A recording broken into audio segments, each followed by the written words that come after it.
Welcome to all student. Chapter number 5 wind power plant. હવે આપણે wind power પ્લાન્ટમાં ગયા લેક્ચરમાં આપણે જોયેલા ફાયદા અને ગેરફાયદા જોયેલા. હવે આપણે આજે જોઈશું વિન્ડ પાવર પ્લાન્ટ માટેની સ્થળની પસંદગી.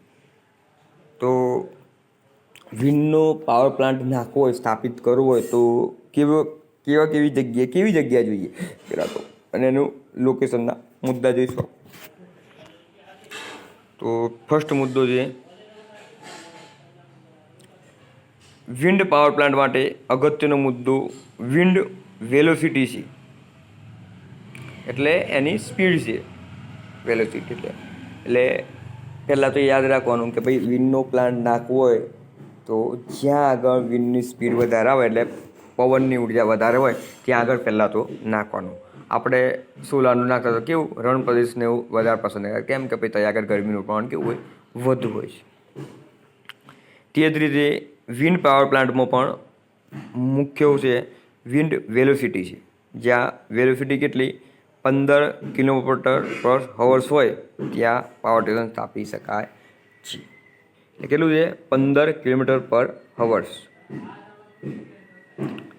એની વિન્ડની સ્પીડ કેટલી છે 15ની, એના કરતાં વધારે હોય ત્યાં સ્ટેશન સ્થાપી શકાય છે. એટલે મુખ્ય તો દરિયા કિનારે ખુલ્લા પ્રદેશોમાં જ આ શક્ય બને છે. કેમ કે ગીચ પ્રદેશોમાં તો અથડાયથડાયને પવન આવે તો સ્પીડ કેવી ઓછી હોય, એટલે દરિયા કિનારો હોય, રણ પ્રદેશ હોય મોટા મોટા, તો ત્યાં આગળ કેવી સ્પીડ કેવી હોય, વધારે હોય. પવનની કોઈ અવરોધ ના હોય એટલે સ્પીડ વધારે હોય, તો એ વધારે પસંદ કરવાનું હોય છે.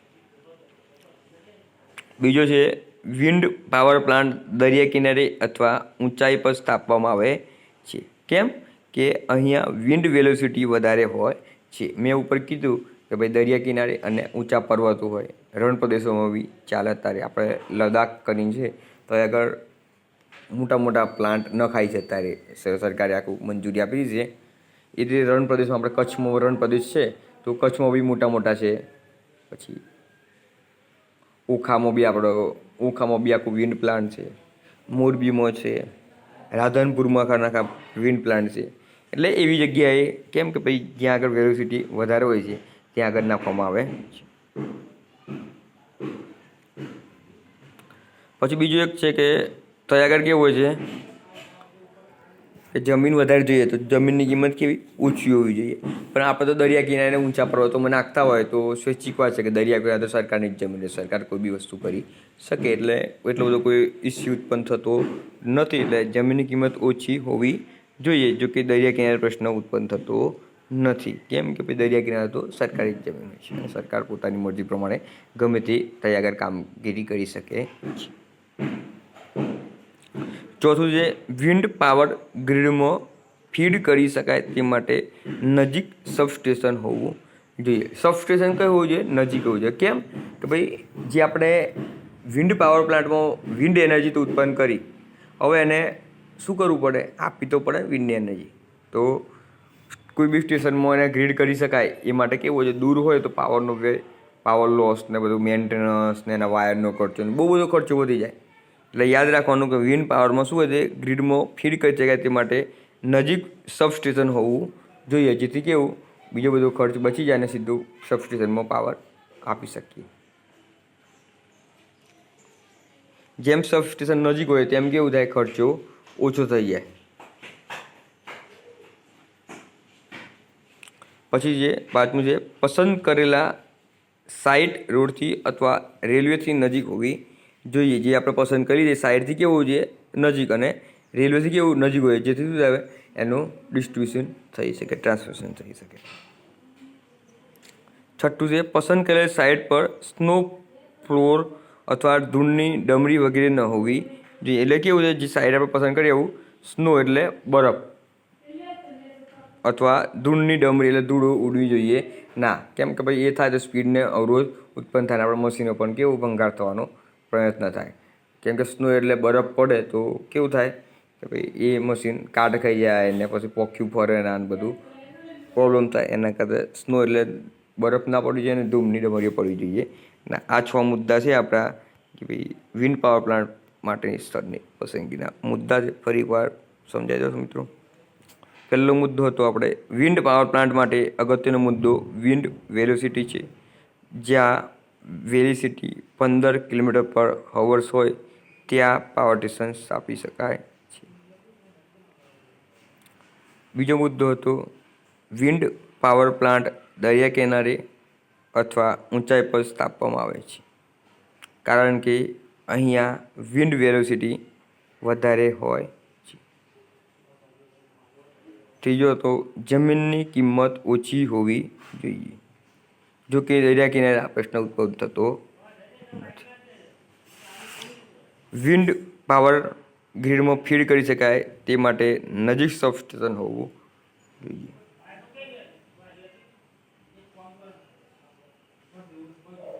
પસંદ કરેલ સાઇડ રોડથી અથવા રેલવેથી નજીક હોવું જોઈએ. પસંદ કરેલ સાઇડ પર સ્નોફો અથવા ધૂળની ડમરી હોવી જોઈએ નહીં. આ થયા સ્થળની પસંદગી. હવે આપણે જોઈશું પવનની દિશા અને ગતિ માપવાના સાધનો. પવનની દિશા અને ગતિ માપવાના સાધનો. તો આપણે દિશા તો તમને ખબર છે ભાઈ, પ્લાન્ટ નાખે તેની દિશા કઈ દિશામાં છે એ માપવી પડે, જોવી પડે. પછી તેની ગતિ તો કઈ દિશામાં છે એ જોવી પડે. એટલે દિશા માપવી અને ગતિ માપવી જરૂરી છે. તો ગતિ અને દિશા માપવાના સાધનોની આપણે વાત કરીશું. તો પવન આધારિત કોઈપણ પ્રોજેક્ટ સ્થાપતા પહેલાં એ જગ્યા પર વિવિધ ઋતુના પવનની દિશા, ગતિની માહિતી હોવી જરૂરી છે. પવનની દિશા માપવા માટે વિન્ડ વેનનો ઉપયોગ કરવામાં આવે છે, જ્યારે ગતિ માપવા માટે એનિમોમીટરનો ઉપયોગ કરવામાં આવે. શું? વિન્ડ વેનનો ઉપયોગ કરવામાં શું માપવા માટે? દિશા માટે. યાદ રાખજો, વિન્ડ વેનનો અને ગતિ માપવા માટે એનિમોમીટરનો ઉપયોગ કરવામાં આવે છે.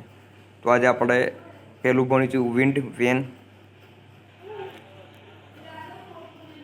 તમને ખબર છે દિશાઓ કુલ કેટલી? 4 દિશાઓ. વેસ્ટ, નોર્થ, ઈસ્ટ અને સાઉથ 4 દિશાઓ છે. તો વિન્ડ વેનની મદદથી પવનની દિશા જાણી શકાય છે. પ્રાથમિક પ્રકારની વિન્ડ વેન માત્ર જે સમયે તેને જોઈએ ત્યારની વિન્ડ દિશા દર્શાવે છે. થોડા સમય પહેલાં વિન્ડની દિશા કઈ હતી તેની માહિતી આપતી નથી. શું કરે છે કે ભાઈ જે સમયે આપણે વેનની દિશા જોઈએ એ જ સમય આપે, પહેલાં આપણે શું હતું એ દર્શાવતું નથી. એટલે ફરી સમજાવું છું, વિન્ડ વેનની મદદથી આપણે પવનની દિશા જાણી શકાય છે. પ્રાથમિક પ્રકારની વિન્ડ વેન માત્ર શું કરતી હતી? સમય તેને જોઈએ ત્યારની જ વિન્ડની દિશા દર્શાવતી હતી, અને થોડા સમય પછી પાછી જો બદલાઈ જાય તો પાછી એ નવી આવી જાય, પાછી જૂની બતાવતી નથી. વિન્ડ વેનની આકૃતિ આ દર્શાવી છે. જો આપણે નોર્મલી કહીએ તો પોંખ્યું, આપણે દેશીમાં શું મૂકીએ છીએ? પોંખ્યું મૂક્યા, જે બાજુ પોંખ્યું પડે એ બાજુ દિશા કહેવાય. એમ જ છે આ કે આ પોંખ્યું છે આખું એક જાતનું હોરિઝોન્ટલ ક્રિયાર. જો એનું સમજાવું તમને. આ હોરિઝોન્ટલ એટલે ફરે, વર્ટિકલ પ્લેન આજે એના પાંખ્યા છે, અને બિયરિંગ એટલે શું આવે છે? બેરિંગ જેવું આવે. જેમ વાગે, જેમ પવનનો ધક્કો વાગે એમ એ દિશામાં આ પોંખ્યું ફરે અને આપણે દિશા જાણી શકીએ. નીચે 4 દિશાઓ છે: વેસ્ટ, નોર્થ, ઈસ્ટ અને સાઉથ. ઉત્તર, દક્ષિણ, પૂર્વ અને પશ્ચિમ આપણે ગુજરાતી ભાષામાં આપેલી છે.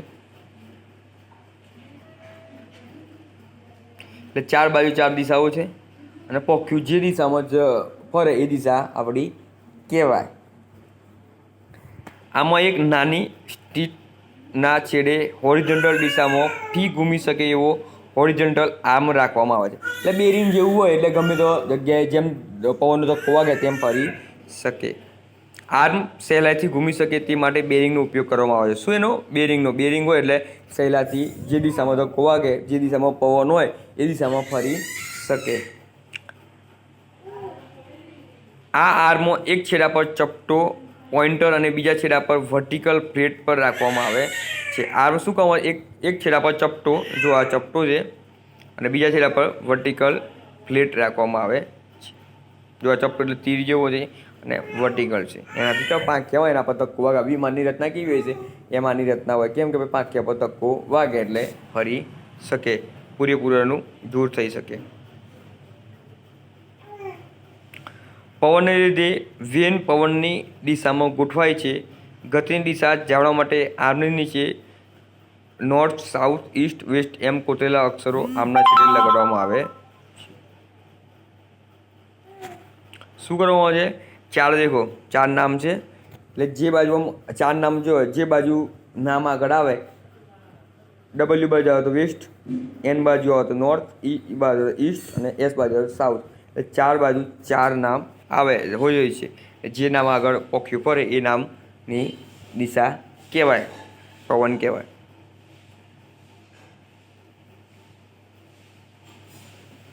તો NSEWM કોતરેલા હોય છે. જેમ કે ગતિની દિશા જાણવા માટે NSEW હોય છે. હવે અનુક્રમે નોર્થ, સાઉથ, ઈસ્ટ અને વેસ્ટ દર્શાવે છે. આને સ્ટીક સાથે ફિક્સ કરવામાં આવે છે. જે સ્ટીક હોય છે ઊભી એની સાથે ફિક્સ કરેલા જોવા ફિક્સ કરેલા હોય. જ્યારે સ્ટીકને ફિક્સ કરવાની હોય છે ત્યારે કંપાસની મદદથી દિશા જાણી તે રીતે ગોઠવવામાં આવે છે. જ્યારે આ જે ગોઠવવામાં આવે ત્યારે પેલું હુકા યંત્ર આપણે ભણે કંપાસ હુકા યંત્ર એની મદદથી દિશા પહેલાં જાણી અને પછી આ રીતે ફિટ કરવામાં. કેમ કે ભાઈ ઊંચી દિશા સેટ થઈ જાય તો પછી દિશાઓ ઊંચી બતાવે. એટલે પહેલાં હુકા યંત્ર લાવી એટલે કંપાસ યંત્ર લાવી અને એને સેટ કરવામાં આવે. ઇલેક્ટ્રિક પ્રકારની વિન્ડ વેનમાં રોટરી પ્રકારના પોઇન્ટરનો મીટરનો ઉપયોગ કરવામાં આવે છે. પોટેન્શિયોમીટરના આર્મને વિન્ડ વેનની ધરી સાથે જોડવામાં આવે છે. અને શું કહેવામાં આવે? પવનની દિશા બદલાય ત્યારે વેનની પોઝિશન બદલાય છે. જેમ પવનની દિશા બદલાય એમ આ જે વેન છે એ ગોળ ગોળ ફરવા માંડે અને જે દિશા તરફ ફરે એ દિશા આપણી કહેવાય. યાદ રાખજો. આ વોલ્ટમીટરને આપવામાં આવે છે. શું કહે છે? આને વેનની ધરી આગળ વર્તુળાકારમાં ખસે છે અને પોટેન્શિયોમીટરનો આઉટપુટ વોલ્ટેજ બદલાય છે. આ વોલ્ટેજ શું કહે છે? વોલ્ટમીટરને આપવામાં આવે છે અને તેના ડાયલને 0 થી 360 સુધી કેલિબ્રેટ કરવામાં આવે છે. જો આ 360 એટલે આખું ગોળ ગોળ ફરે, આખું રાઉન્ડ મારે તો કેટલો ખૂણો કહેવાય? 360 કહેવાય ને, 180 360 કહેવાય ને. આખું ગોળ ગોળ ફરે આખા વર્તુળનો ખૂણો કેટલો? 360 હોય છે. પોટેન્શિયોમીટરનો વોલ્ટેજ રેકોર્ડ અથવા ડેટા લોગરને આપવામાં આવે છે. એટલે આ જે આપણે જે દિશામાં હોય, જે એંગલમાં હોય એ બધું છે ને, જે ડેટા લોંગર હોય, એક મોનોસ હોય એને આપવામાં આવે છે અને એ બધું ફિક્સ કરે ભાઈ આ દિશામાં છે એ બધું નક્કી કરે છે. પછી શું કરે છે? ફોટો ઇલેક્ટ્રિક અથવા ઓટો ઇલેક્ટ્રિક વિન્ડ વેનમાં ધરી ઉપર એક ડિસ્ક રાખવામાં આવે છે જેને ગ્રે કોડમાં પ્રોગ્રામ કરી તેની વેનની પોઝિશન પ્રમાણે સિગ્નલ મળે છે. જો આપણે ડિજિટલ રાખવામાં હતા તો ડિજિટલ હોય તો ડિસ્ક રાખવામાં આવે છે અને ગ્રે કોડમાં પ્રોગ્રામ કરી એટલે પ્રોગ્રામેબલ હોય કોમ્પ્યુટરમાં. અને પછી શું થાય ભાઈ વેનની પોઝિશન બદલાય એમ સિગ્નલ મળે છે. આ થયું આપણું પહેલું દિશા જાણવાનું સાધન વિન્ડ વેન. એકદમ સિમ્પલ છે વિન્ડ વેન. એનું આકૃતિ છે આ. વિન્ડ વેન એક સ્ટીક હોય છે, એના પર જો વર્ટિકલ છેલ્લે હોય ને આગળ પોઇન્ટર હોય એટલે તીર કહીએ આપણે, કિરણ કહીએ તો બી ચાલે. કિરણ જેવું આખું તીર કહીએ ને, તીર કોમ થાય આકૃતિ દોરી કહેવાની. પછી ને વચ્ચે બેરિંગ હોય છે, આ બેરિંગ રાખવાનું હોય છે અને નીચે ચાર નામવાળી આકૃતિ છે. ઈસ્ટ, વેસ્ટ, સાઉથ ને નોર્થ હોય છે. ભાઈ દવન પોઇન્ટર જે દિશામાં પડે એ દિશા કહેવાય અને કંપાસ મદદથી ફિટ કરવામાં આવે. જે દિશામાં બતાવે એ દિશા આપણી પવનની દિશા કહેવાય. આમ આપણે આની મદદથી આપણે શું કરીએ છીએ? દિશા જાણી શકીએ છીએ. ત્યાંની વિન્ડ વેનની દિશા જાણવા માટે આ સાધનનો ઉપયોગ કરવામાં આવે છે. Thank you.